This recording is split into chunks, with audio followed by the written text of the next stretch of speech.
I discovered Claressa Shields' story through the documentary T-Rex. I kind of grew up like a casual boxing fan, but had kind of lost track of it, if I'm being honest. And I also grew up kind of a fan of the Olympics, but more track and field than boxing.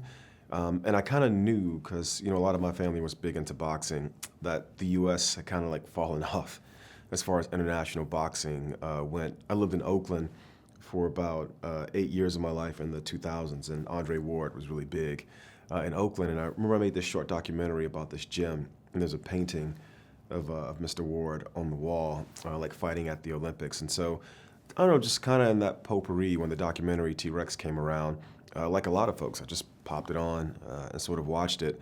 And one, I was shocked that I'd never heard of Claressa Shields, and then I was just absolutely stunned at at her story, at the journey she had gone through to become, a two-time Olympic champion. It just grabbed me immediately.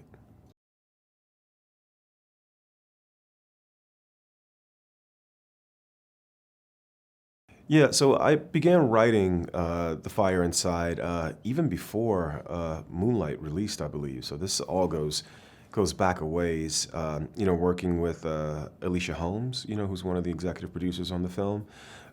Working with Alicia, we started developing the story, and the conversation that Alicia and I had right away was, I'm not the person who is meant to direct this film. We had a very candid conversation about that. I thought someone who could really, truly identify with what it was like to live a day in the life of Claressa Shields had to be the person to direct this movie. So directing was completely set aside. For me, it was just about unearthing her story as a writer. And Rachel Morrison is someone I had known through the years. I first remember meeting Rachel through a buddy of mine, Ryan Coogler, because Rachel shot his first film, Fruitvale Station. And then I was in this directing workshop, and Rachel was one of our advisors for a cinematography course. And it's so funny how time sort of moves and shapes, because this is before I make Moonlight. It's after Rachel has shot Fruitvale Station and is kind of on her journey to becoming a director. And once we finished the script, we knew we wanted someone who could really capture the very visceral nature of boxing, who could really command these action set pieces, especially because women boxing is something that people don't encounter casually, at least not yet. With the rise of Claressa Shields, maybe that's changing, knock on wood. And so we knew those sequences had to have this really just kinetic aspect to them, and yet at the same time, the very real life stakes of the story is, Claressa finding her voice, rebuilding, reshaping her family. And so we needed someone who had just as delicate a hand with those things and a stronger command with the more visceral boxing elements. And Rachel just really stood out to us. And so that was how the pairing came to be.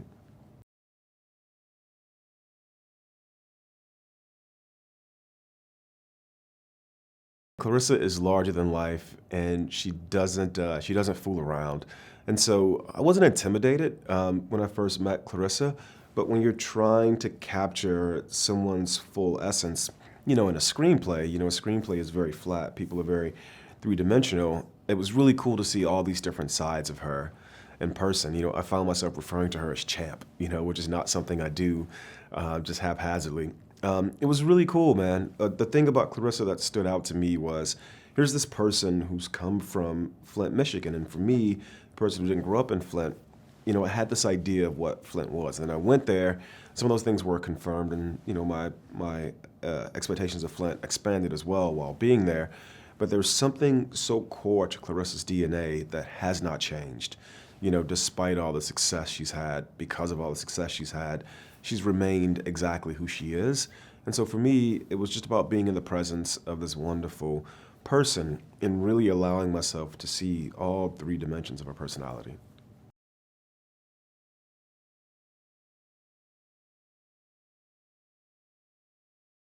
The story of Claressa Shields and The Fire Inside kind of go hand in hand. The Fire Inside is a movie about, an everyday young woman, everyday people, I would say, in the heart of America, which I consider Flint, Michigan to be, and how somehow they came together to sort of like make the sum of their parts greater than the whole of themselves. I don't know if that makes sense. That was kind of how I always saw the story. And what I loved about Claressa, who is this young woman who walks into a gym, and decides that she can do anything that the boys or the young men can do. And then this young man, Jason Crutchfield, who ultimately becomes her coach, actually believing that she can do those things. And those two people going on this journey to win the USA's first gold medal. And I believe at that point, 14, 18 years. We talk about, made in America or the American dream, and we don't think that people like Jason Crutchfield or Claressa Shields are the embodiment of that. And to me, that's what the fire inside was. Now, I also felt like we had to set all those things aside and really sort of think about what Claressa's life means to an everyday person walking into a cinema or turning on their television. And to me, that is, the gold medal is this thing that Claressa and Jason are journeying towards. It's their goal, but once they achieve it, there's not real self-actualization. It's just one thing that they do on this journey to becoming their best selves, their full selves.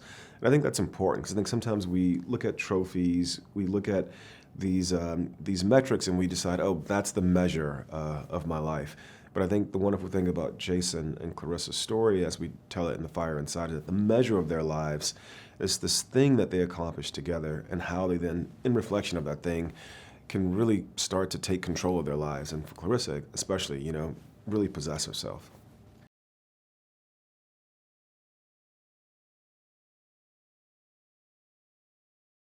Yeah, I think Flint, Michigan shapes Claressa in many different ways.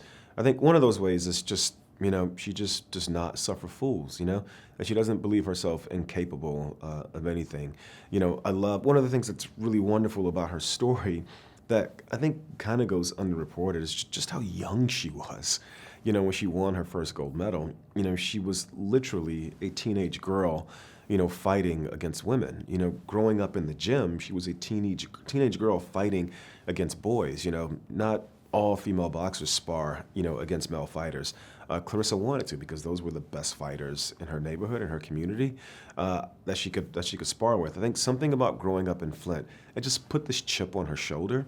And I think no matter how successful she is, she continues to keep that chip with her, as an example that, if you're from Flint, Michigan, my grandma used to say, you're made of tough stuff. And I think Claressa is very much made of tough stuff. And that stuff, is kind of like, it's the bedrock of Flint, Michigan.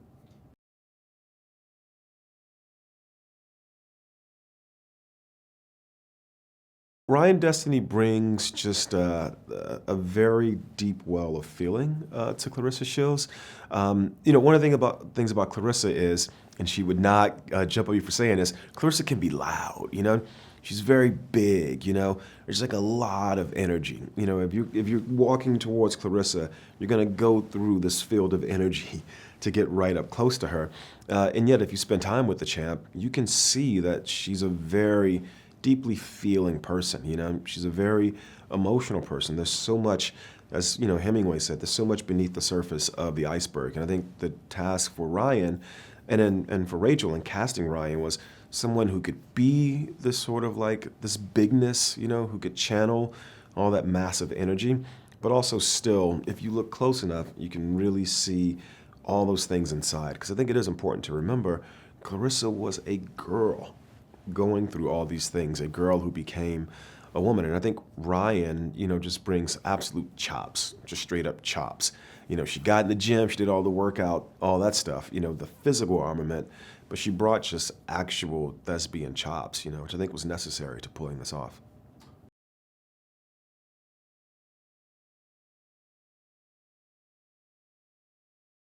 One of the first things I did when I began the project was I went to Flint, Michigan, and I spent some time with Jason. I think Jason is this just, I'm trying to just trying to figure out how to describe what I feel Jason and Claressa did together. And for every Claressa Shields, I imagine there are dozens of other kids that Jason has done the same thing with who didn't achieve that same level of success, athletically, but I'm sure they achieved that level of success personally, spiritually, emotionally. And so when I was thinking of the character, it was in that sense. Here is this person who is just breathing life, into all these young people, in a very depressed place, in a neighborhood that has become depressed because of all these societal things. And he has created this bubble. He's using his own money, his own time, in some ways neglecting his own family to build this found family. And to me, there was just something so inspiring about that.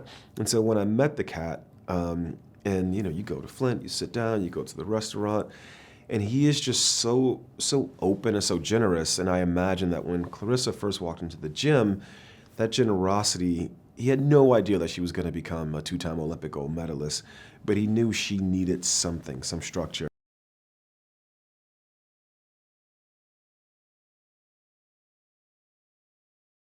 I had worked with Brian Tyree Henry on this film If Bill Street Could Talk, so I knew what he could do. And I had also seen him in Atlanta and Side with so many of these other different films. And what I didn't realize was how much he kind of feels like Jason physically. I just did not realize it. And the first time Rachel shared images of me, of Brian as Jason, I was like, oh, that's him. That's the cat I was riding around Flint, Michigan with. Brian Tyree Henry is this dude. And so you don't always have to have a like-for-like match like that. I believe if the actor has the ability, they can create the persona of that character. But it was really beautiful to see just how well Brian and Jason kind of fused together.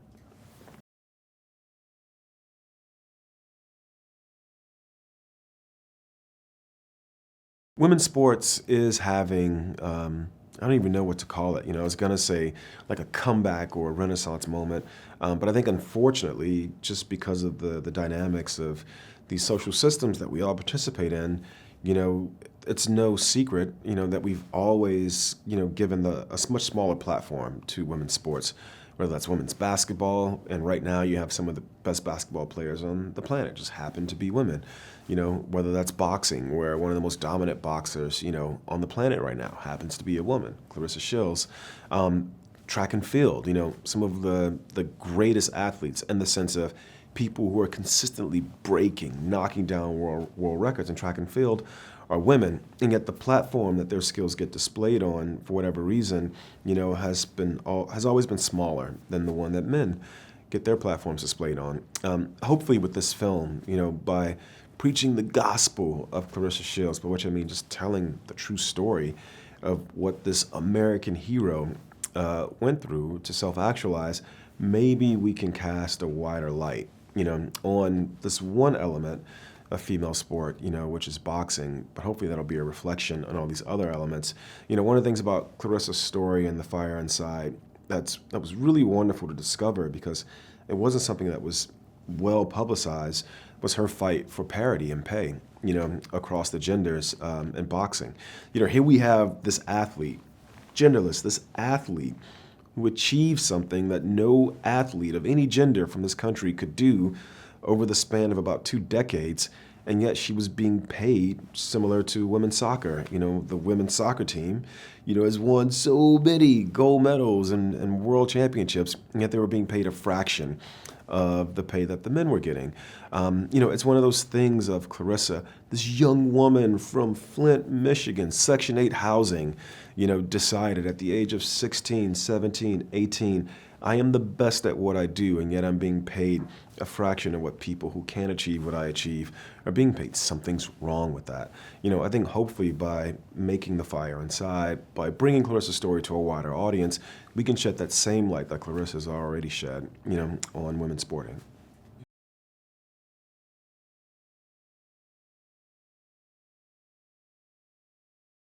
I think it's important for a story like Claressa Shields to be told today in particular.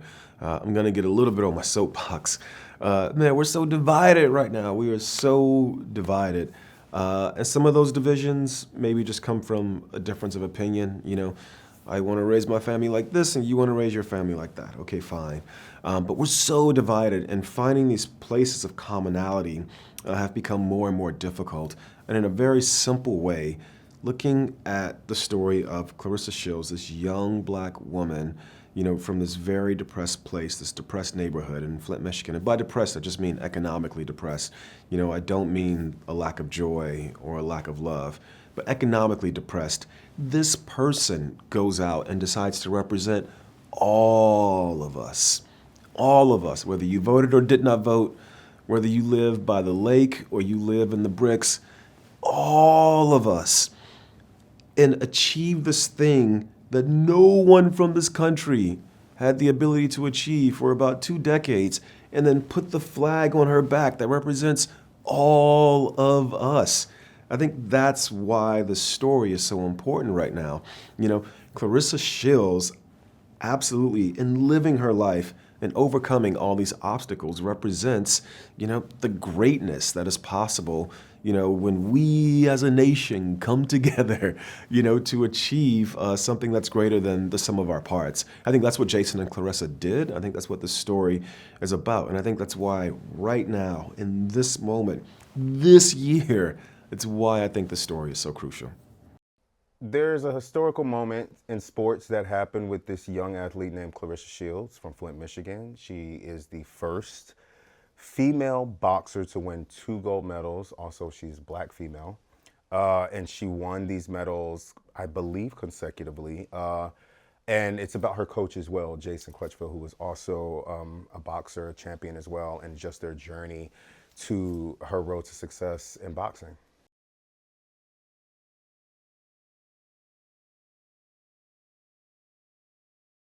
You know, this is a true story about this wonderful phenomenon that is Claressa Shields. And it seemed to be a story that was truly anchored in family because, the dynamics between a coach and their athlete is a very special one, but also very complicated and very nuanced. And I think what's really great is that we got to peel back the layers of the onion of who Claressa and Jason are to each other and how her road to success was developed. Also, there was a wonderful documentary called T-Rex that followed them, her road to the Olympics and her training. And so we get to really just see everything that leads up to that. I think the script really reflected a lot about this human connection, right? So often we get to see athletes and we just know them for their talent. We never really get to get into the fibers of who they are. And so what Barry did here is he really got to show the complexity and the care of who Claressa and Jason are to each other.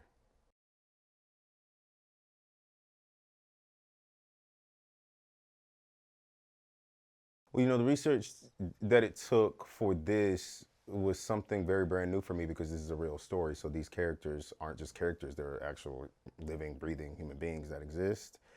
I made sure to really, really watch T-Rex quite often just to make sure that I could understand Jason's dynamics, to see how he moved, see, the timbre of his voice. But really, the research that really mattered the most was my connection with Ryan, because at the end of the day, that, like I said before, the coach athlete connection has to feel really lived in. You really have to feel every sinew of who they are to each other. And that's nothing without trust, right? And so, Ryan Destiny, had already been a part of this project before I was in there. She's been training for months. Like, she had to go through all the things that a boxer has to go through. And like, I had it kind of easy, you know what I mean? Like, I'm the coach. I'm the one that gets to bark the orders. I'm the one that gets to, So, but I really wanted to make sure that Ryan felt safe and trusted me, because at the end of the day, this relationship of Jason and Claressa's is real. And, he has known her since she was a child and literally created this champion. And at the same time, there was still this kind of, well, not kind of, a familial bond, it also is very much father-daughter as well, like he took her in and raised her and cared for her every step of the way. And, and she cared for him in the same way. So I really wanted to make sure that dynamic showed in this movie, because like Ryan and it's important what you see on screen for sure, but what happens when Rachel says cut is even more important. And, Ryan and I's relationship is very unique and very authentic because we really do care about each other. I mean, she's ended up being like my little sister, but I also knew the, ferocity with which she had to attack this role. And I wanted to just make sure she felt safe and make sure she felt secure, make sure she laughed when, things felt a little heavy, make sure that we kept the levity because that was also part of Claressa. She was still a teenager, training. And so it was really important to me for us to just have that kind of lived in friendship. So therefore, when it was time for us to get into their bodies and show their story, that it felt, authentic, really.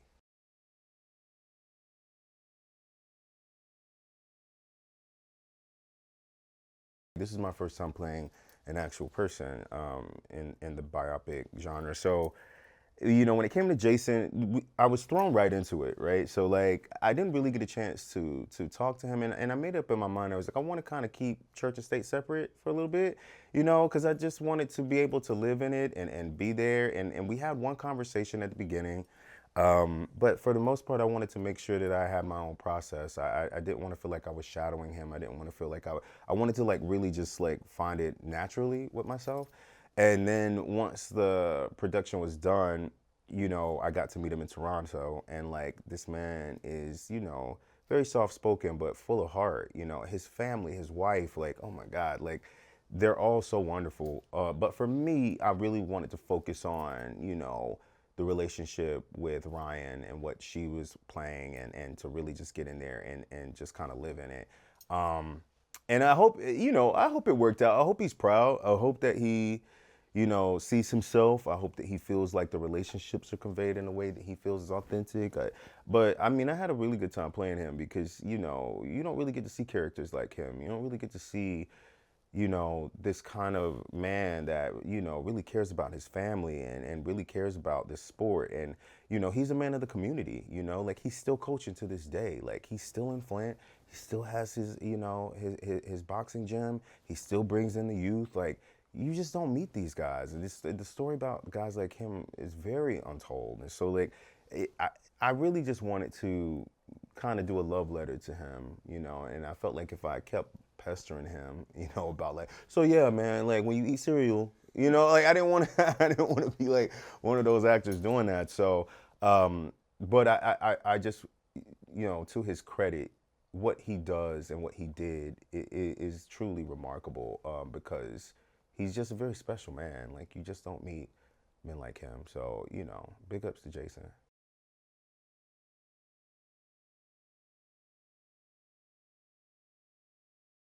In this film, we meet Jason much later in his life um, because he was a professional boxer himself. He had won a few championships, I believe. I think he had, you know, he had, you know, some wins under his belt as well, but he never made it to the Olympics, which I think was one of his goals, you know, to become this major professional boxer. And so you're meeting a man at a place in his life where it's like, well, that dream is kind of gone. Um, so what does that mean? Like, who are you now? And so you find him coaching the youth, and you know, trying to find another champion. And then this champion comes in the unlikeliest of places, right? Because here he was a man very devout in his understanding that boxing is a men's sport. And here comes this young black girl from your neighborhood that says, I want to get in the ring. And now you're faced with this challenge and opportunity at the same time to question your own beliefs about a sport that you love so much.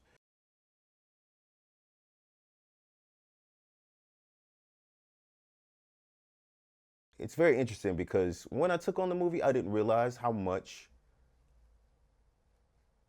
influence Ryan would have on me. I really cared about her process, and I found like, you know, I kind of stepped in and became kind of like a mentor to her too. And I'm also like at that age now where I'm like, am I old enough to be like, do I know enough to be, you know, share any wisdom with anybody? If anything, I'm always telling the youth, like, don't do what I do. Like, don't, you know, but I see so much potential in her, you know, take after take. I just saw like her really, you know, digging her heels in the dirt and really trying to, not even trying, successfully embodying Claressa. And so, you know, there would be times I pull her aside and we have a conversation about like, what, you know, what's going on here? Like, we'll connect this way, we'll do this. All right, what if we go in here and we do, you know? Uh, and and I got that charge that Jason must have gotten when he saw Claressa throw that first punt. You know what I mean? Like, that's kind of why I love the movie starting that way when she's a child and she gets in the ring and then she just starts like beating up old boy. But it's real when you see the potential of somebody. It also harkens back to the people in my life, some of who are here right now. But like acting wasn't anything I ever thought that I'd be able to do. You know, I loved it, but you know, I'm this kid from the South, like Fayetteville, North Carolina, like not many opportunities came through there for me to feel like I could break out in acting. And, if it wasn't for my mentors that along the way that saw the potential of who I am and said, no, you can actually do this. So how do we hone it? How do we really craft it? Because there's something in there. I wouldn't be sitting here right now. That's another big reason why I took this movie, because I also wanted this to be a love letter to them.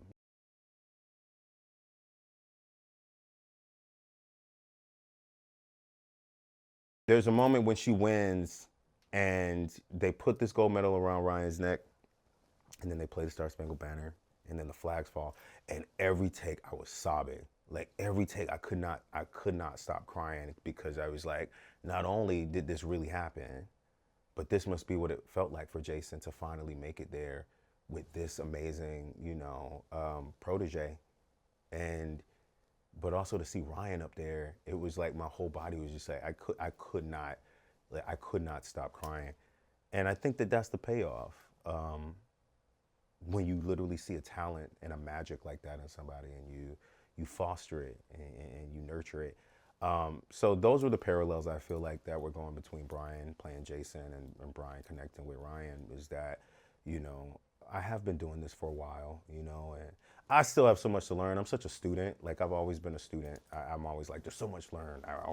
But, in this movie, I had to step back a little bit and be like, well, what can I impart?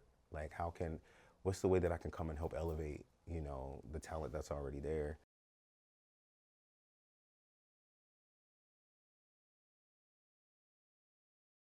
I'm really hoping that this movie does a few things. Like, I hope that this movie, one, enlightens people and shines a light on Claressa, so people never forget her name ever again. So people know that she deserves to be in the pantheon of all these great boxers, male, female, whatever. She's one of the greatest boxers ever. So I hope this movie burns that into people's brains, like, oh my God, yeah, Claressa Shields, you know. But I also hope that it shines a new light on Flint, like, because Flint is also the hub of creating champions, and also the hub of hope, also the hub of resilience. You know what I mean? Like, at the end of the day, like, it is a resilient city. The people of Flint are resilient people. And it's so great that this moment of this movie going out to the world is happening for them, because it's like, it gets to peel back, that cloud that people have tried to put on Flint, that kind of like, you know, just the element that they've tried to like layer on Flint, which is there, but also there's also this. It created these characters, this family, these people. So that is something that I'm really hoping that The Fire Inside does. Jason asks her, "Do you know where the term Flint came from? Like, do you know what that term means?" And when he talks about it being a stone, this stone that just like could penetrate anything, it couldn't be damaged. One of the strongest stones, one of the strongest minerals ever. I remember reading that and I was like, I really hope that every person in Flint hears this, because I already know they know it because they live that way. You know what I mean? Like we keep talking about resilience, like the people of Flint are just that. But I remember that moment of having that dinner, because there were a few things happening there. They're in London at this fancy restaurant, eating a steak, and she is having this moment of self-doubt.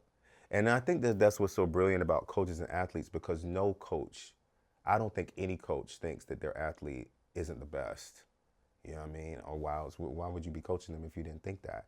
And so what I love about that scene is that you see the humanity and the softness and the tenderness, but also the grit of Jason, of like, don't do that. Like, at the end of the day, you are the best person here, and you know that. And you know why you're the best person, not just because you are the best fighter, but you're from Flint, you know?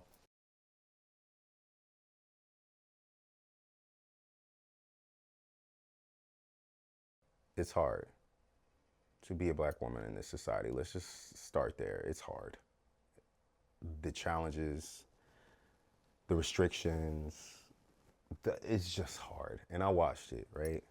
Now, on top of that, add that you're this black woman who is trying to succeed in a sport dominated by men, trying to find equality when it comes to pay, when it comes to how you can be, you know, there it there were so many things that Brian, while filming this movie, was like, what? Like, I just remember, I was like, wait, she can't, they don't want her to say that she's the best boxer? They don't want her to say that she likes to beat things up? They don't want her to, like, but also at the same time, she's a black woman. And so when her white counterparts are out there doing it, they were like, you gotta be more feminine. You gotta be more soft. You gotta be, she was always, like, the fights in the ring weren't really the biggest fights of her life. The fights of her life happened mostly outside of the ring. Like how she always had to fit or, change parts of herself in order to, like, it was incredible to me to watch this young black girl have to do that. But also at the same time, on the other side of that coin, she fought and won in that arena too, because she's the one that changed the wage gap between female and male boxers. She's the one that was like, I need to make the same as these male boxers. She is the only female boxer that has two gold medals. Like, I want us to really, like, and so, I don't know. There's a lot that I feel, especially right now, with how important this movie is for not just young black women, and not just black women, but, black men too, brown men and women too, to see this story, because in a world full of no's, in a world full of no's, in a world full of doubt that tells you that you just cannot be yourself, that in order for you to succeed, you must do it this way and look this way and be this way. Claressa was like, nah, nah, period. Like that, she just never at one moment took that as her gospel. And what I love the most about Jason is that he wrote that with her.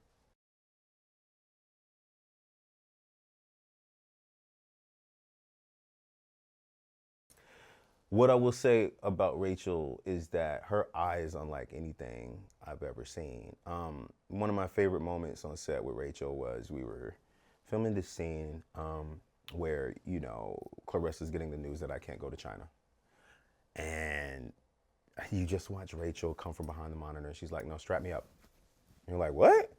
And so she takes the camera and like it's boom on her show, and like she just go, and that's where she lives. Like that's where she lives. Like I don't think I've had an opportunity to be in a film or any, with the exception of Hero Mirai, where I get to see the director just pop, get in there and really go back to the roots of like why they got into film to begin with. I think that Rachel is incredibly powerful. I think that she has a huge heart, and I think that her heart was really poured into this film. Like she slept with this film, woke up to it, fed it, showered with it. Like it was a part of her, daily life, and you could feel that on set. I mean, look, she's unlike any director I've ever worked with. Like sometimes she come on set skateboarding, you know what I mean? Like Rachel's gonna be her. But I think what's cool about it is that there's a fresh take when it comes to Rachel. I think that you're not gonna find anybody that cares that much about like every single element of what goes into making a film like she does. Like I remember there was a scene where we were filming at night, and so technically this is a period piece, because this is early 2000, 15, 2000, and she was like, no, we need sodium bulbs.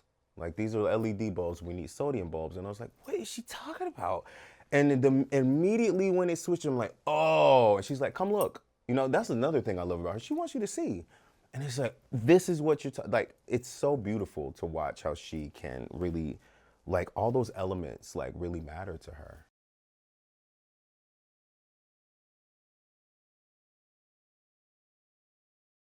Ryan, I could say so many things about Ryan because I truly, truly do care about her and love her very, very much, and feel like I won't be able to get rid of her even if I try. Like she's just gonna be a part of my life for the rest of my life. We watch men do this all the time, right? Like we get to watch men transform themselves, become, from Bull Durham to Rocky. We get to watch these actors do it all the time. All the time they get to do. And so Ryan approached this in such a way that she was going to give everything she had no matter what. Every single day. Every single day Ryan did it. And I love that. You know, she didn't run away from it. And because it was hard. Like I watched her. I hated eating with her. I was like, man, wait, it's like you're doing that today. But the discipline, the absolute discipline. But also, Ryan, it's amazing because I don't think she has any idea of where she's going to go, you know. And I do.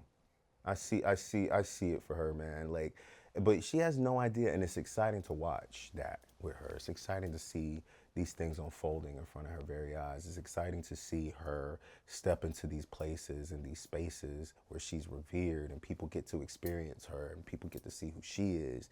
And I can't think of a more fitting way to do it than playing, you know, a historical boxer. You know what I mean? Like, it's so fated, I think, for Ryan. And listen, like, she is my friend. Like that, she is my family. Like I left that movie. I think leaving that movie with the relationship that I created with Ryan was the best thing that ever came out of it for me, honestly. Like it was truly to go on this journey with her, to watch her go on her journey is like, to me, it is worth its weight in gold. And so I'm glad that if you haven't heard of Ryan Destiny, you won't forget her after this. And I hope for her there's a sense of absolute pride because she really, really, really gave her everything in this. She elevated me as an actor. She elevated me as a person. I will never tell her that. Like I will never be like, yeah. But like, truly, she's one of a kind, and she is very rare talent. And I think that this is a role that she was born to play. It's destined.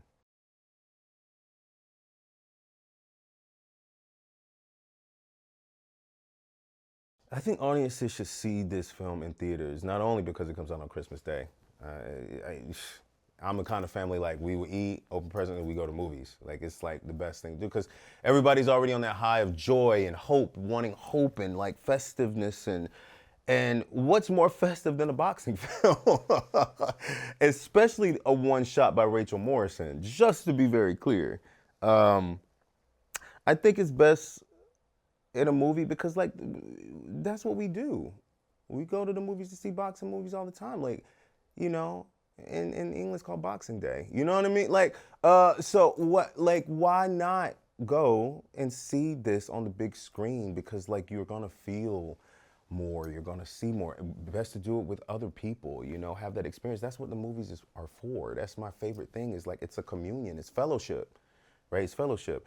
And this movie deserves to be received in fellowship because like it is a celebration. It is and boxing on the big screen, you know, I don't care what it is. You could be at home in your you know DIY theater. It's not going to compare to seeing it on a big screen. But the way that this movie is captured is so big and so alive and so filled with spirit, honestly. And I think that the best way to receive that is seeing it on the big screen. Like, there's nothing like watching, you know, Claressa doing her fights, which Rachel, I mean, I'm telling you, Rachel's cinematography is out of this world, but you get a truer connection of who Claressa and Jason are to each other on the big screen. So please, like, go on Christmas to see The Fire Inside in theaters. Well, my name is Claressa Shields, also known as the GWOAT. Born and raised in Flint, Michigan, two-time Olympic gold medalist, 13-time world champ, pound for pound best female fighter in the world.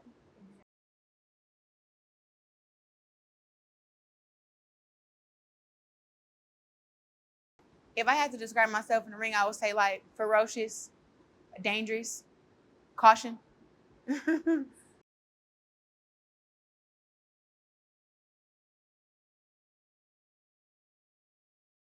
You know, I think my upbringing made me who I'm supposed to be, especially for being a boxer. It made me tough already before I got to the professionals where you have to fight for equality, fight for equal pay, fight for equal fight time, equal opportunity. It was like I was already used to fighting already. So me adding that fight to my list and being able to accomplish and knock down some of those doors, it's like I think Flint prepared me for that early on.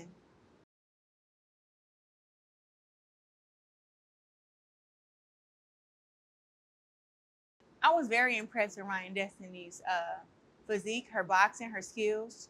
I can tell that she put in a whole lot of time in training. And honestly, I couldn't tell the difference between me and her. You know, if you were to put some of my old footage side by side with her footage, you'd be like, wow, you know, she definitely was able to mimic those parts. And you can tell that she really trained boxing. And I was just very, very proud of the film and definitely proud of her.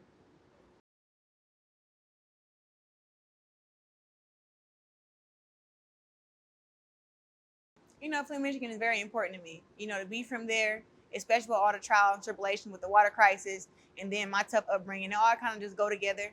And you see that Flint creates some of the greatest people, some of the greatest athletes. Um, we just create greats, even though it's so much trauma and stuff there. It's still just like, what is it? I guess pressure makes diamonds, and I'm definitely one of those diamonds.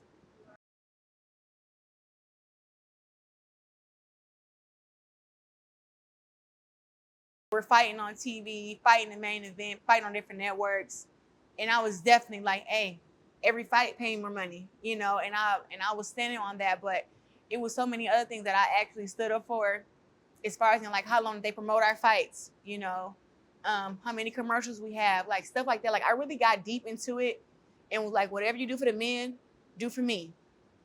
And I think that I have done that so well to where I have fought for $1 million a couple times, along with other women. You know, Katie Taylor, Amanda Serrano, and I'm happy that those girls start speaking up for themselves, start knowing their worth, and knowing that look, if I can make $1 million, you can make $1 million, and we all have to like give a good word to each other and support each other.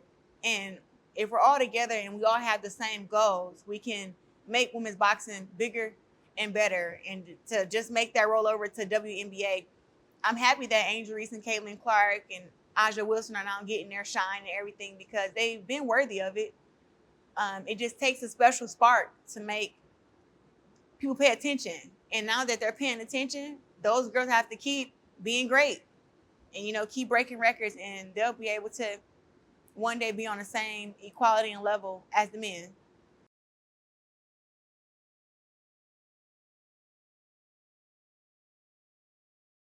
The biggest advice that I gave the Paris Olympic boxing team was believe in yourself, remove all doubt. That's what I had to tell myself both Olympics. Like, sometime when you're on the biggest stage of your life, like doubt creeps in, you know, and um, you're sitting there in your room and you're getting ready for your Olympic match, and you've been preparing for a gold medal this whole time, and you've been telling yourself, I'm going to get a gold, but then something creeps in your head, and it's like, well, you know what?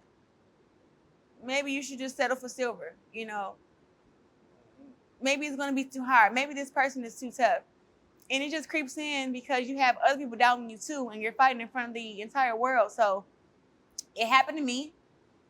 And how did I overcome it? I just prayed to God to remove all doubt, you know, and I believed in myself 100% more. Like getting ready for the fights, when I walked to the ring, even when I watched the film, I'm like, man, I have a look on my face that shows like nothing's going to stop me. And that was just me praying that God remove all doubt. I want to believe in myself 110%. And listen, I want to go out here and conquer. I know that I can do it. It's just all about executing the game plan.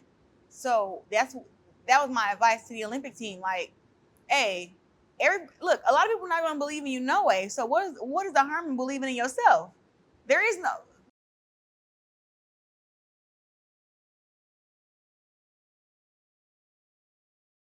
My advice to the next generation of boxers is, especially women, build your brand.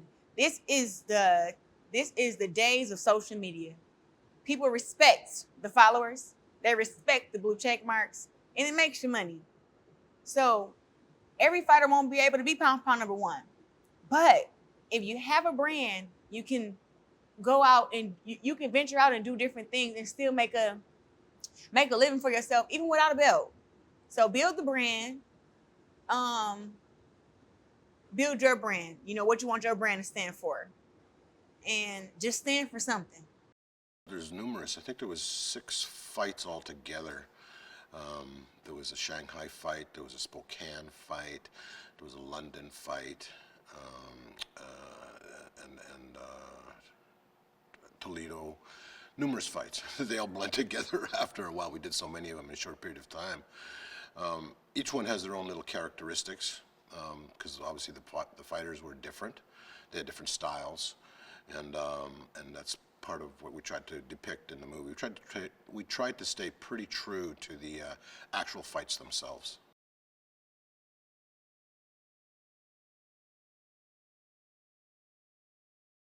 Ryan has a knack for picking up choreography, and her physical boxing skills were just amazing considering she's not a boxer. She really went all out, and she shone like no tomorrow. She was very, very, very instrumental on making this happen, especially with the amount of time that we had. You know, Ryan could pick up choreography in 15 minutes, even less sometimes. We had our boxing double, her stunt double, Deidre, and we would rehearse with her and work out all the choreography with Deidre, and then Ryan would come and step in, and well, within minutes she had the choreography down, and then it took her not that long to actually get the little nuances together and the moves and all the boxing moves and stuff like that. She was just fabulous. That's all I can say, fabulous.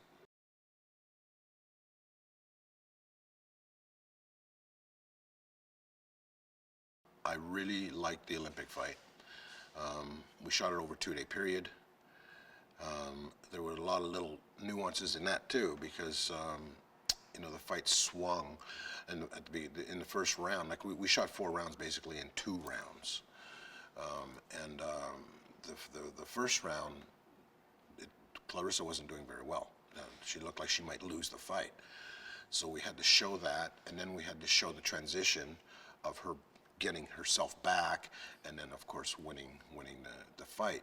So I really liked the transition that happened in that fight. I love the Toledo fight.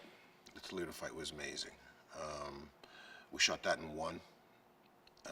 It was with Kira Fitzpatrick was the opponent, and the fight was very dirty, very street brawly type thing. And again, Ryan shone like nobody's business. She was amazing. She was really, really, really good.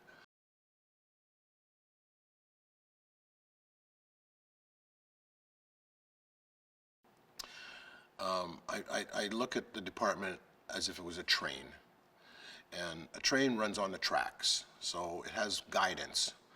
However, you do need somebody to slow it down, speed it up, sometimes turn directions. Just because the train is on a track doesn't mean it's going to go straight all the time. So my job is to steer the train, to make sure the train stays on the tracks, speed is right, get the curves. Sometimes you got to switch a track. That's my job to make sure all that happens. Nick's job, Nick Alachiotis, my fight coordinator, his job is to put the fights together, which is can't have somebody put them together, you got no fights. His choreography is second to none. He's done numerous movies. This is our 4th boxing film together. So he writes them all down. He sees the fights in his head. He writes them all, puts them all, because all the punches have numbers, and then he puts all that together and puts them all in the ring, and he presents that to the performers, and he just puts all that together. So again, I just keep the train on the tracks, make sure it keeps going straight, speed is right.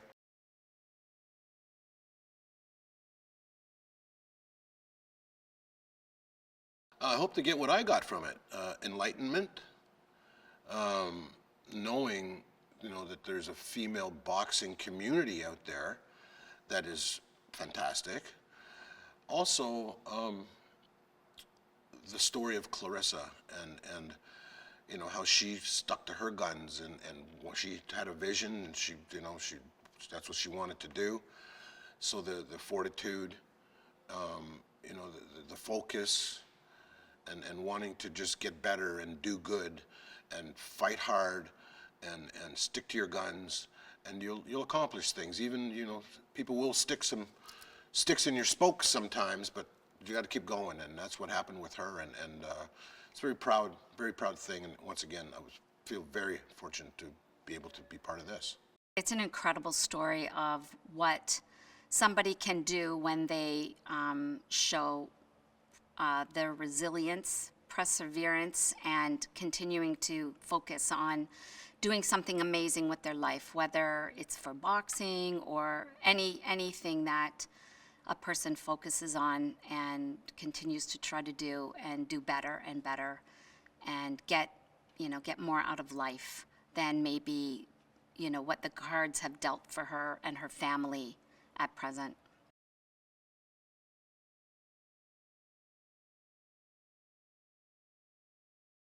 I mean, I can't believe how hard she worked to be Claressa Shields. She's been on a food plan. She started boxing down in Los Angeles. She was personal training.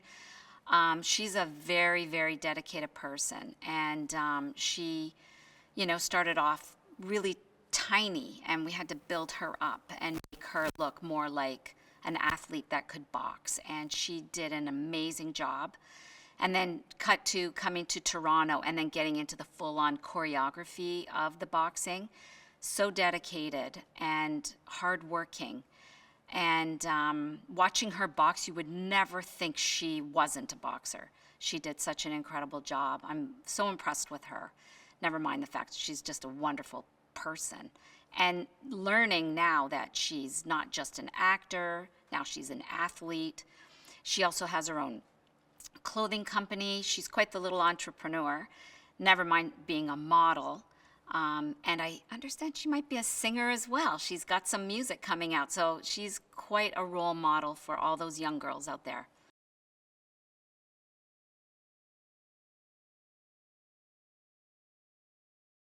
Brian is one of my most favorite people I've ever worked with. He brings an incredible ambience onto the set, makes everybody laugh. He just creates such a wonderful atmosphere on set.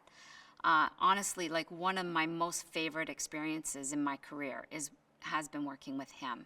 Never mind the fact that watching him in the read-through, my first real encounter was the read-through with him.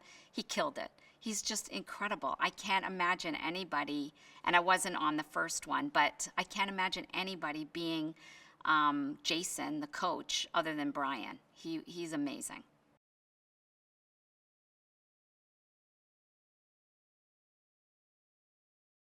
So our stunt coordinator was Darren Marsman. Our choreographer was Nick Alachiotis, and our assistant stunt coordinator is Stephanie Hawkins. They were a dynamic team, and one complemented the other. Whatever the strengths were with Darren, Stephanie offset anything that was his weakness. So between them and then Nick just focusing on choreography, it was a great team.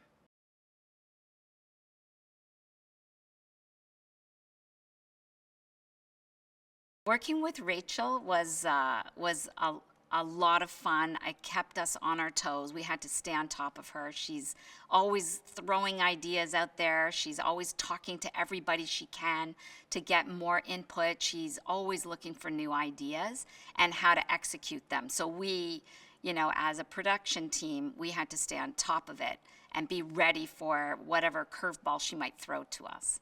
A lot of research was done for this.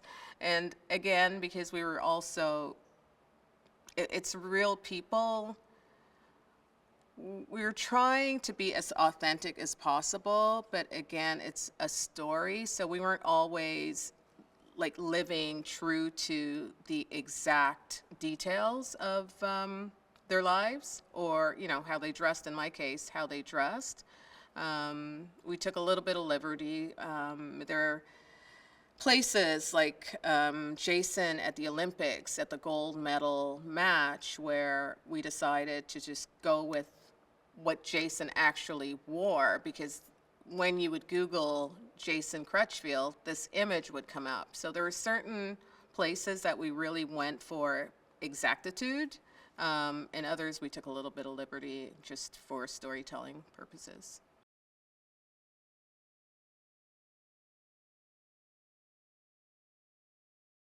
Claressa Shields herself wore a lot of pink. She was, okay, don't want to say girly, but she wore a lot of pink. So we, especially in the early stages, we used pink a lot just to showcase that. I'm not the set decorator, but it went into set decoration as well. We were like totally engulfed in pink for Clarissa's world. I kind of moved out of that as we went on in the story, but that was a big part of the storytelling, was that pink, which we ended up using as well for her prom dress. Like the real Claressa actually wore a peach or salmon colored dress. We ended up using pink for Claressa in our story.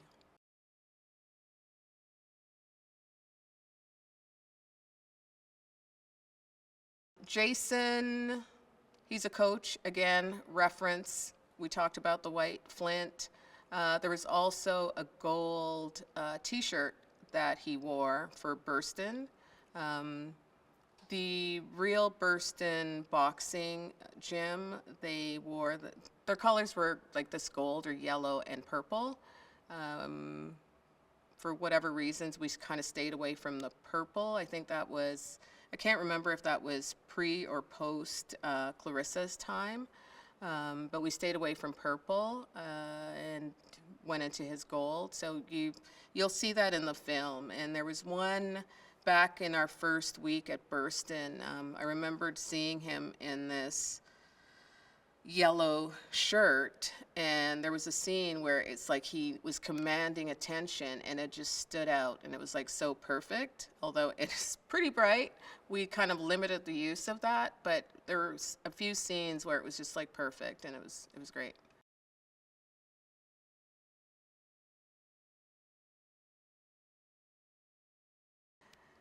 We did a lot of sourcing from, actually, we did a lot of sourcing from secondhand or used, a little bit of rentals, but it felt like we were getting like the flavor that we needed from some local stores that sell reused clothing, because right now retail is suffering. So yeah, we couldn't really just go out to the mall and get clothes, especially because it's 2012. Although it seems not long ago, it still is a period. Not, we kind of kept it for the eye, the contemporary eye. It was there's a balance in there where things might not be super oversized either, because 2012 it ran the gamut.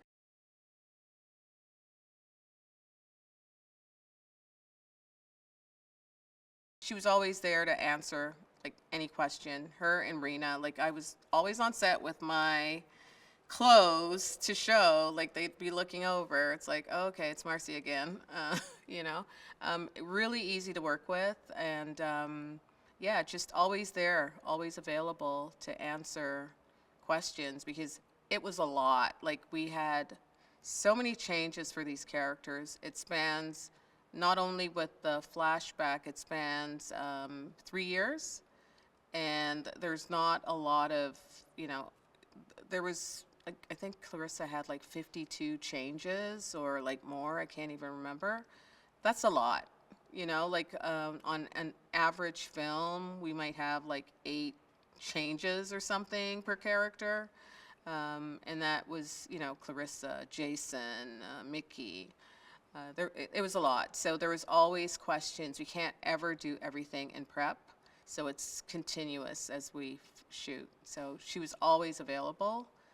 It was really a great experience in collaboration.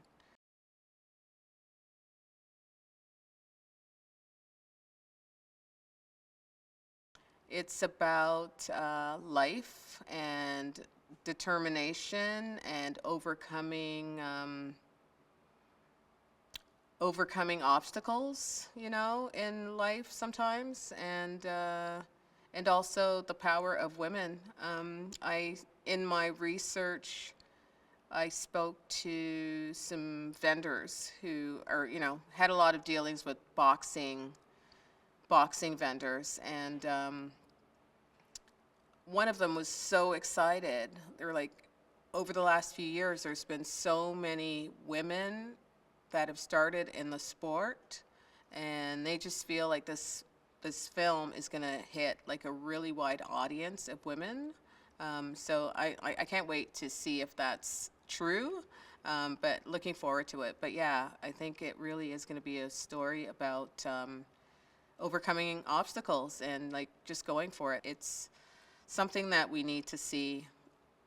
We need to see again and again just to keep us going. A lot of the choreography was a little difficult if we match it exactly to the actual fight. So we had room to breathe and add some of our own things in there, which was great. It really helped a lot.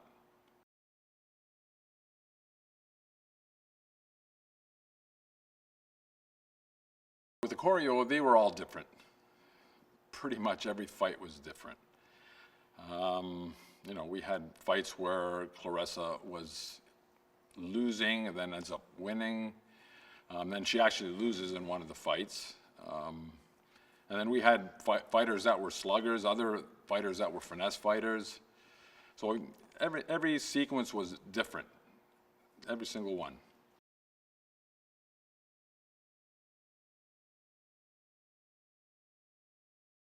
The Toledo fight was a wonder. It's one of my favorite fights. Yeah, that was all continuous. I mean, we had the camera way back, and then we dropped it, and the cameraman went right around in a circle and filmed this fight. It was the one fight where Claressa actually knocks the opponent down. I just think the back and forth stuff, it was so fast. The pace was quick, and the fighters were going back and forth really quickly. And I did like the knockdown on top of it.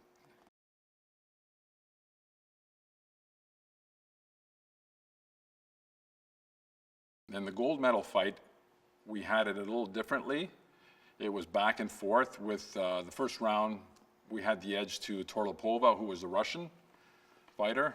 She kind of edged out on the first round, but in the second round, we see Shields turn the corner and find her mark and just tee off and rack up points and take her over, beat her.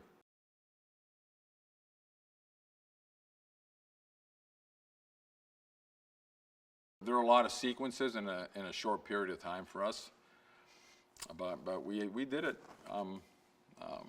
Yeah, I mean, you do the fight, and then Rachel will see it, and then she'll make her adjustments, and Darren will make his, and then I'll get the notes, and we have to re-choreograph stuff, and so that all takes time.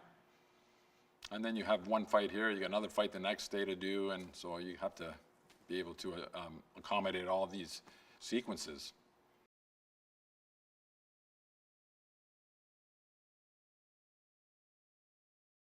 The most rewarding for me was watching the final outcome of what I've watched on set, that is, and looking at this on the monitor, I'm thinking, wow, this looks great. I mean, I had, every fight to me was different, and to me, every fight was great. I just loved every fight. I didn't have any issues with not one sequence, and there were a lot of them. I think we did a total of 13, I think it was 13 or 14 sequences with sparring sessions and fights. And I felt really good about all of them. So, I mean, it was very rewarding to watch and to see these young performers come out there and give it their all.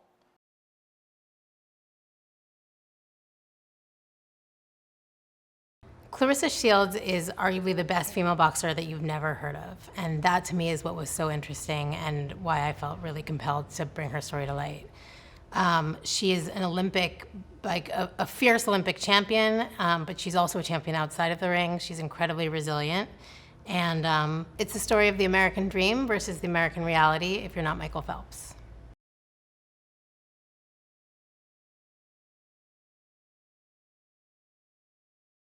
Barry and I have been friends for years now, and when he brought me this script, which he had written, I think, always with a female in mind to direct, it was an honor, it was exciting, it was everything I wanted a story to be. Like Barry, it breaks convention. I think that that's what's so special about it, is that we expect a certain thing from an inspirational sports movie, and this delivers so much more. It's as much about life as it is about life outside the ring as it is about life inside the ring.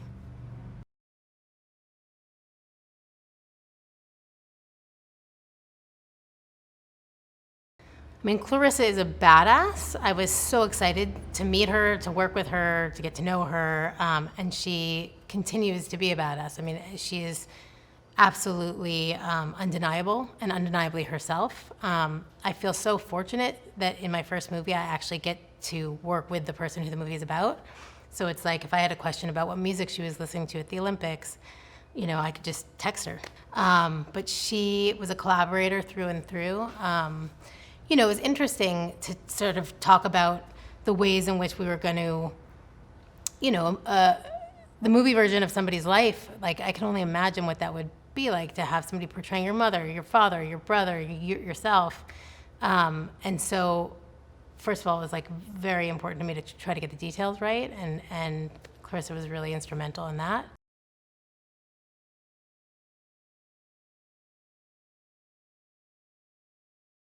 When we first started casting for the role of Claressa, we were looking for athletes, people who, excelled at a sport but also performed.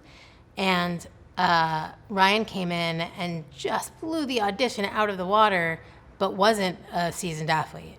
She had danced, but she really convinced us. I mean, her performance was so undeniable, and she convinced us that she had what it took to sort of transform. And so we hired her and we began the most rigorous training. She trained for ultimately over 6 months of, nutrition plan, putting on muscle, but then, learning boxing from the inside out, strength training, basically all day, every day. And the result is, even Claressa was blown away by Ryan's boxing and by Ryan's performance and all of the things. She was such an ally, like side by side. Anytime I thought we had it, she's like, I can do better. I want another, even when our stunt coordinator was like, you're tired, take a rest. I want to go again. I can do this. I can punch harder. I can sell this punch better. And she really put everything she had and more into this role.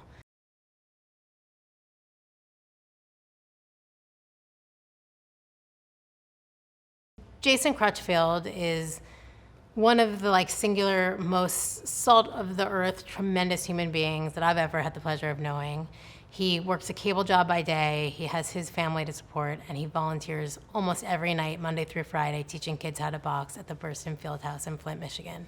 And he still does it. And it was there that he met Claressa, who at 11 years old wandered into his gym, wanting to box. He at the time had never taught a girl. It never occurred to him that girls could be boxers. But she really sort of proved to him, carved a space in his mind and his heart that he could do this and they could work together. And then ultimately this relationship becomes almost like a father-daughter relationship. He takes her under his wing both in the ring but also at home. And then with that are the complexities of a father-daughter relationship. I think beyond being a coach, like the concerns about boys and about all of these things. Some of it was just, making sure she didn't repeat some of the same mistakes he made. And some of it is the way you start to, really love family in this way that you just want to protect them.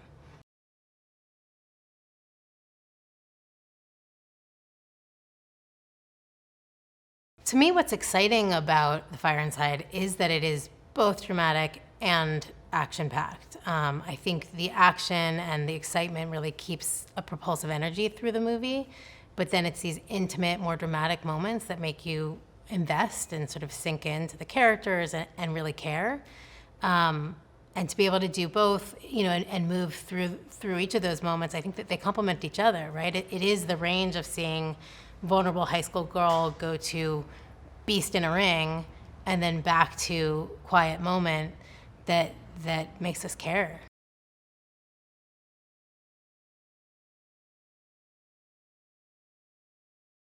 I loved working with our actors. Brian, I think we all learned so much from Brian. Brian elevates everybody around him just with, the littlest nuance, but it's like, he can get the kid that's never acted to step up their game.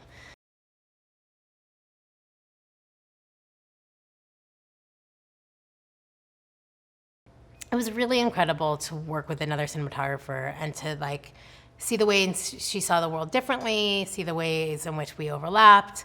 I think we complemented each other really well because she was incredibly invested in the lighting and coloring the frame. And she actually was fine to let me operate, and I love to operate. So I got to almost like direct from behind the lens while she was my eyes behind the monitor, sort of making sure like in concert we got it right. And directing behind the lens is just, it's such a gift because you don't have to stop down. The second you stop down or anybody calls cut, everybody runs in and it becomes hair and makeup and everything gets derailed.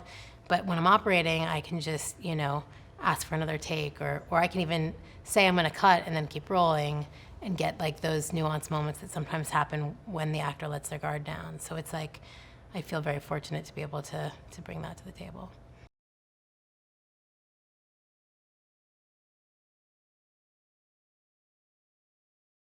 Claressa is such a pioneer in vying for pay equity in women's sports.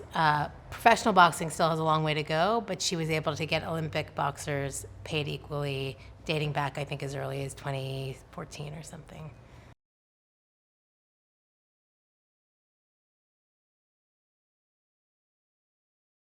The most rewarding part of making The Fire Inside for me has been the incredible collaborations. Whether it's my collaborations with Ryan and Brian or the rest of my cast, with my crew, from prep to post, like it's just an incredible group of people coming together to tell a story that I think needs to be told.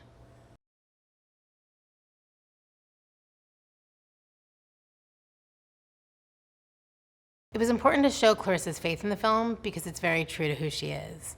Claressa prayed to God before every fight. She also prayed to her grandmother. She brought a photo of her grandmother with her everywhere. But faith is a big part of her world, of her community, and I think she would say it's a big part of how she got to where she is now.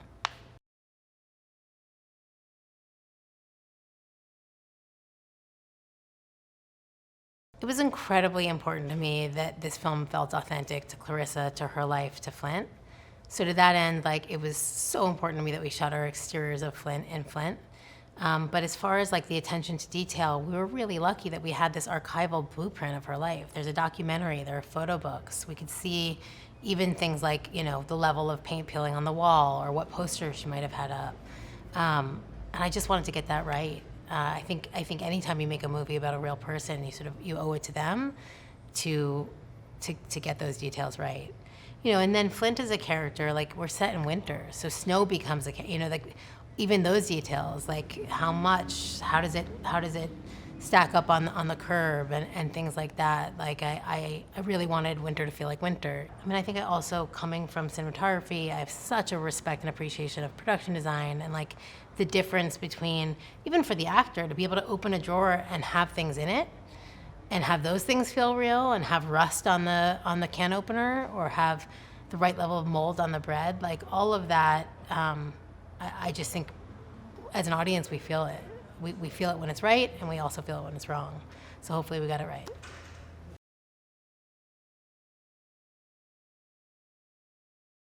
I actually read the script.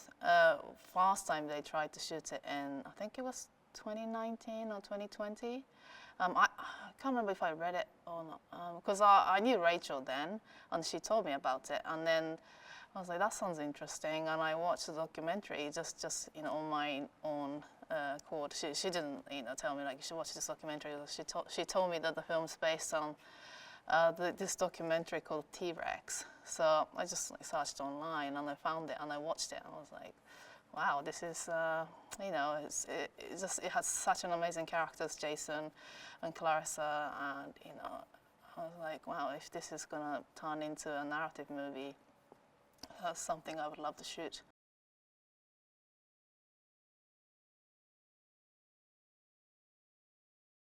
They asked me to shoot it, which is, such a great honor. And Rachel, being a very successful director of photography herself, I was, flattered that she asked me to shoot the movie.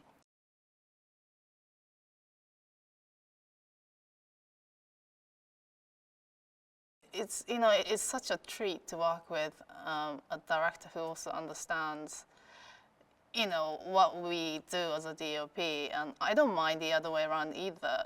I work with directors who has zero technical knowledge, and I don't mind that. I don't mind that, but Rachel and I have a shorthand where we say something to each other and we don't have to explain why, which is great. And then we go like, shall we just go to 27 shutter, 270 shutter, and then we're like, yeah. And then Rachel will be like, it's so nice that I don't have to explain. I was like, yeah, I got you. So that kind of thing. And we tend to have the same note for the camera movements. And I'm about to tell our operator to do something, and she's already told him. And we tend to have this, kind of the same, notes, and it's been great working with her. And I think she's a really great director. Being a director is hard, but she's a very hard-working woman.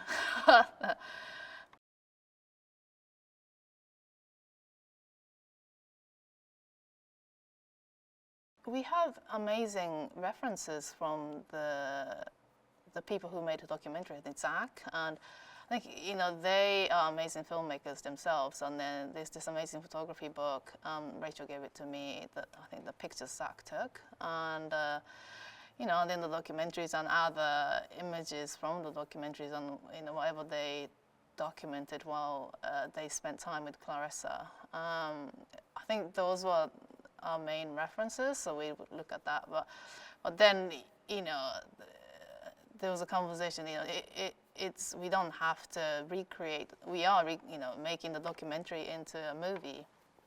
So we'll take an inspiration from a certain look, but we will turn it into a cinematic look. So I think there's got quite a few conversations with other heads of departments where they were trying to completely recreate something like the documentary, and me and Rachel will be like, well, sometimes you don't have to completely, copy and paste. So we want to twist that into a bit more like a cinematic language. And so I think we did the same with the visual as well. And then sometimes like something like the Olympics, or we the art department, Zosia, they recreated the London Olympics quite close to what it was actually like. But then we took the inspiration-wise, like lighting. I wouldn't have lit the audience in blue, but then we were watching the documentary, and then we could see that there was some sort of hint of blue there, and we were discussing like, do you think we should do that? And maybe it's interesting rather than just all the neutral, clean lighting. So I think our inspiration, like majority of them, came from the documentary and our research, and yeah.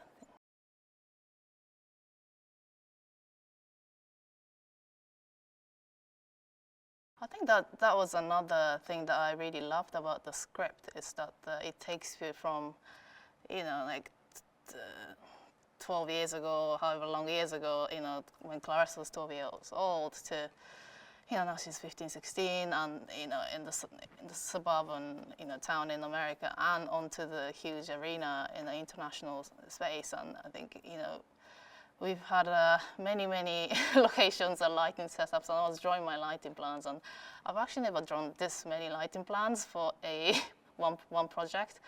In pre-production, I was like, wow, like I haven't even drawn half of it, and so I mean, it's been challenging, but I think it's fun in a way that we get to do different looks.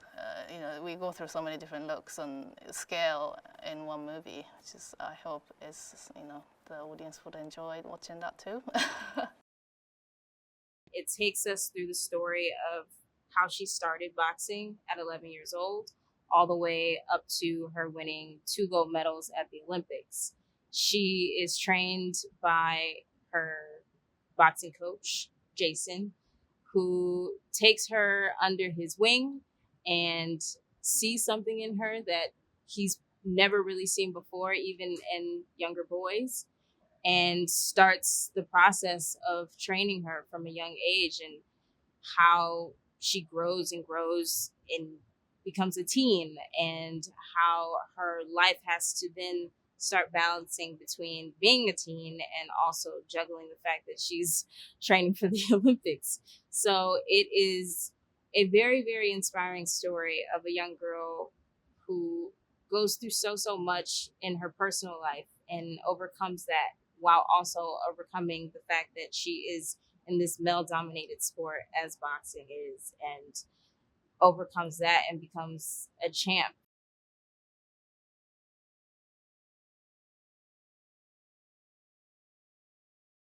I mean, it was a journey to get to the point that I got to.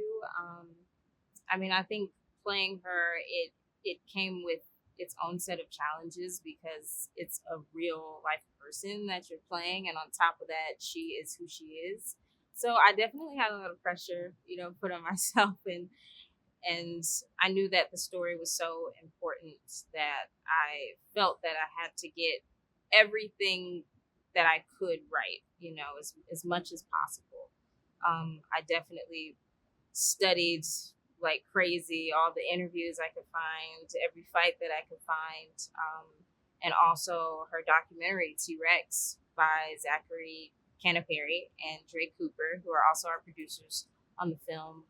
And that was really a blessing to have. That documentary became my journal. I went back to that for all the years that it took to, film. And it was very, very helpful. I mean, we literally have some scenes from the documentary in our film. So to have that and be able to go back to it and match it as close as I could was really fun for me. So just little things like that, I think, really, really helped along the way telling a story like this.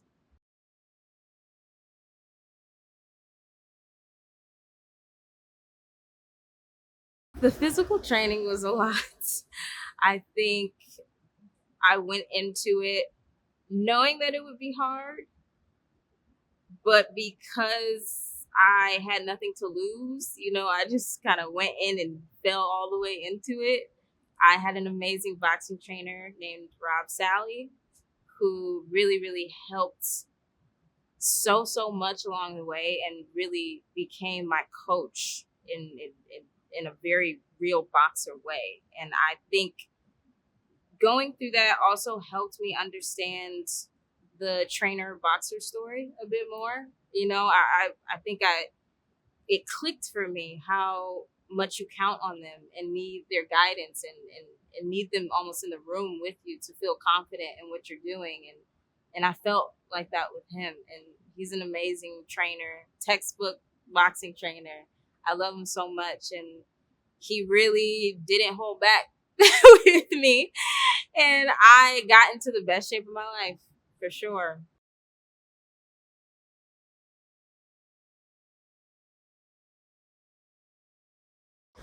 I think what inspired me most about Clarissa's story is nothing.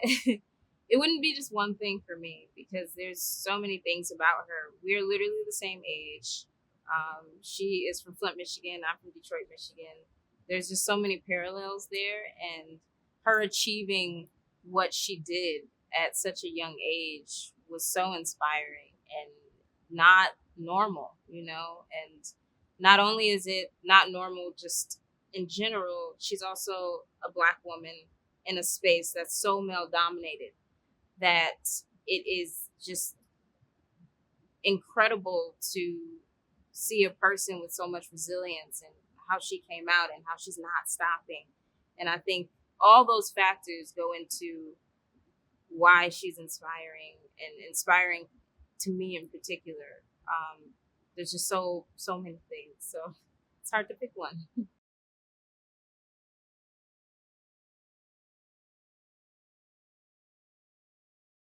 Claressa is incredible for at such a young age realizing that and fighting for it at such a young age. I don't think many people would take that into consideration and try so hard and voice their opinion the way that she did.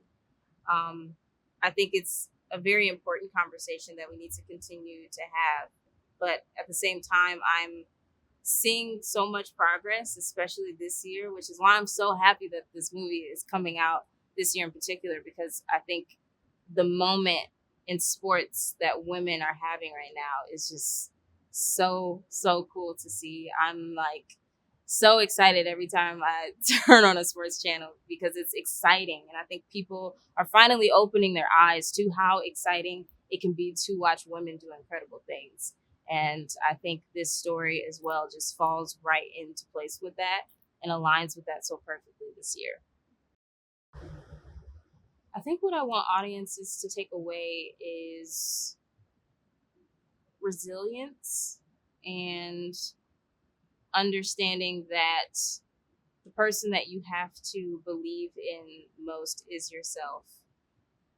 And hopefully they get from it that there's so many ebb and flows in life, and I don't think it's ever going to stop. What matters is how you react to it, what your emotion is towards it, and how you push yourself to keep going. And Claressa is someone that does that flawlessly. And I really think once they watch this, they'll be inspired for sure to move the same way that she does through life.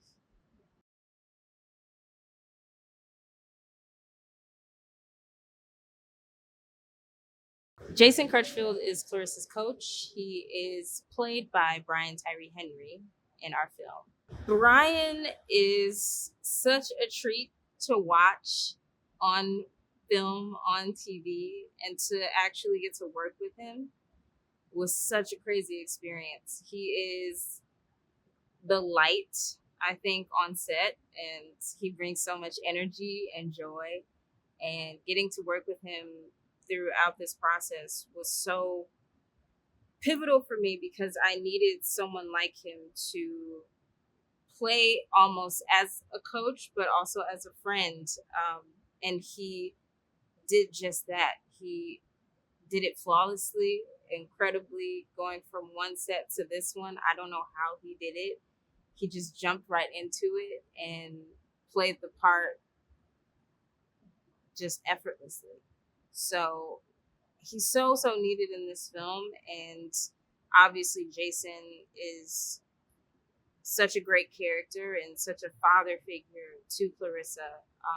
So he's just pivotal in so many ways and was also that to me on set. So I'm very thankful for him and his guidance. He's such a great person, and I wouldn't have been able to do this without him at all.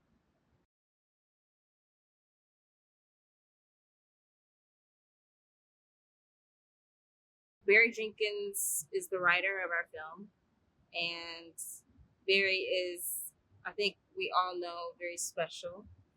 And he was the perfect person, I think, to write and tell a story like this because so much of our film is less words and more emotion.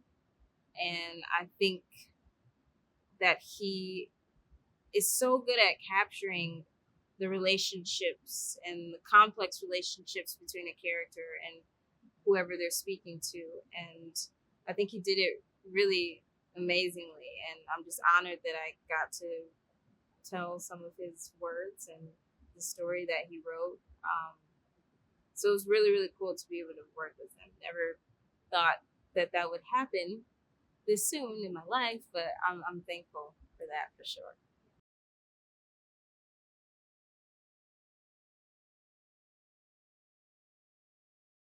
Rachel Morrison is our director for this film, and working with Rachel was kind of like working with a sister. I feel like she was with me every step of the way in a way that was so genuine, so present, and she really cared so much about this film, about this story, about me, thankfully, and making sure that I felt comfortable and I felt like I understood what was going on and we were on the same page. And I'm really thankful for her for this whole process. It's been me and her, I think, the most that could see eye to eye to each other, and seeing this film go from start to finish and all the obstacles that we went through. I think no one really understands it like me and her too. So I'm very thankful for her, and she did an incredible job. And she and Rina, our DP, were amazing at capturing a lot of these moments and worked really well together as a team. And they're all women, and it was awesome, and I think we understood each other on a different level because of that as well. And it meant a lot to all of us. And I think you can see that in the work. The script is fantastic. I loved it. I really liked reading about how strong Claressa is as a character, like what she did for herself and for the female boxing community in general. She's such a huge influence. And she did it really unassisted. And some of my first conversations with Darren and Nick were a lot about the fights, but a lot about how much heart is in these fights, like how much she really did to get herself there.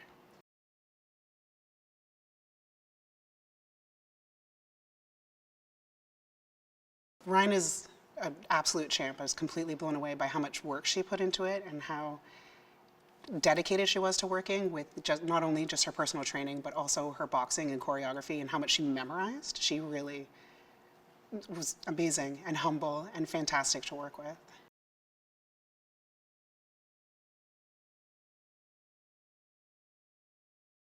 Darren is one of the first coordinators that I've ever worked for as a stunt performer myself, and I've worked with Nick so many times over the years, both like with him boxing, doing any kind of fight or boxing choreography, and I've known them for, I feel like 15 years.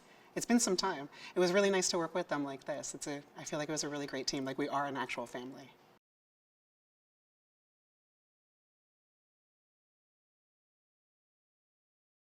I think that I really liked the Toledo fight because I liked the way it played out, how they shot it, and how it looked. But I really liked the Spokane fight because I liked the chemistry between Ryan and Natasha, the fighter. It was great. They really seemed like they had a rivalry.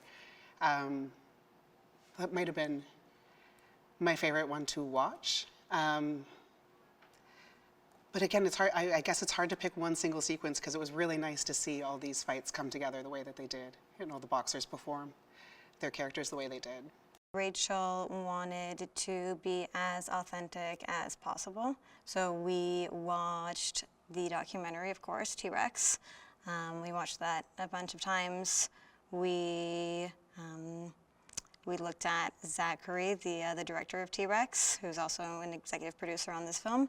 We looked at his photo book and a lot of his photography, as he followed Claressa for years and documented her. So he has like just some of the most amazing imagery of Jackie's house, of Burston, just so much incredible archival footage. So we looked at that a lot.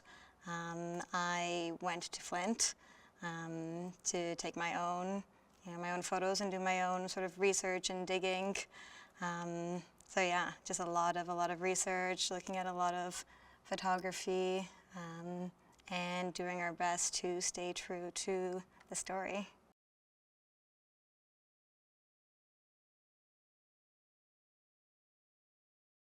Going to Flint was, I think, super important in making this movie. Actually going and visiting, the house that she grew up in, and seeing Jason's house, and going to visit Burston Field House. Actually, like walking through it and being in that space and seeing people actually training in there, just like really getting to live it and feel that, and yeah, just be in those spaces was so important. I drove through the downtown and got to see where her family actually watched her on television when she won the Olympics, and that was, I think, so important in helping us sort of make our decisions here on like where to choose those locations.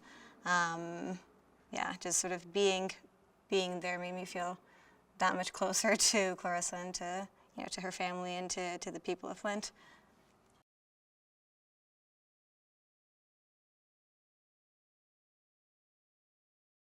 I think the Olympics was probably the most challenging set, just because we had 2 days to set it up, which is not a lot of time when you are doing a scoreboard, when you're having to carpet an entire space like that, when you're setting up the ring and the LED hallway and the LED banners, and we had to rig up the flags for the medal ceremony and all the riggers setting up the lights. It just took a lot of planning, but we had obviously a great team who all worked together. Our art director was really good with coordinating everyone and making sure everyone was talking. So there was a good plan and a schedule, and it turned out so great. We just finished filming that yesterday.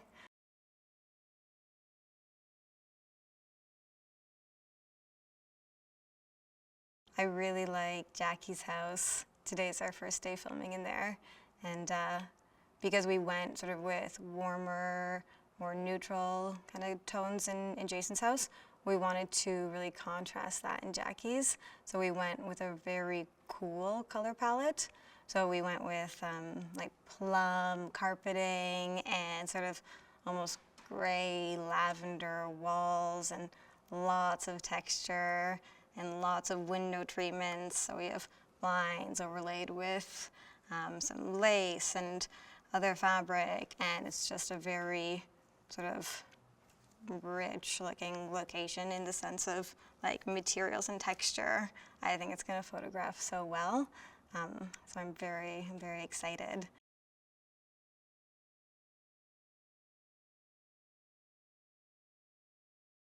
The most rewarding experience is, just telling Claressa's story.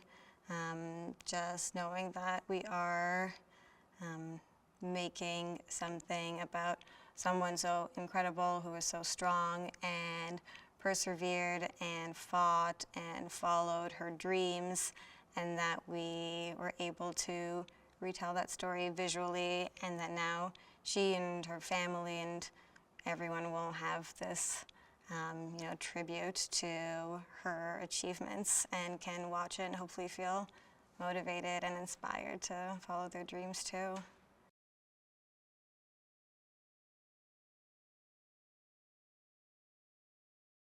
Rachel is excellent. She never sleeps, so you can email her at any hour and she'll probably reply. She's got incredible energy. You'll usually find her doing a handstand or a backflip somewhere. She knows what she wants. She's got a great attitude. She's been great to work with. I think we were really lucky with this film because of the subject matter and because it's such an important story, that there were a lot of really incredible people who wanted to work on it. So, across the board, from, like you were mentioning, from our first AD to our construction team and set decorating team, we were able to get so many incredible people that I don't think you could get on any film. So that was also very, very, very lucky that that so many people wanted to work on this great film.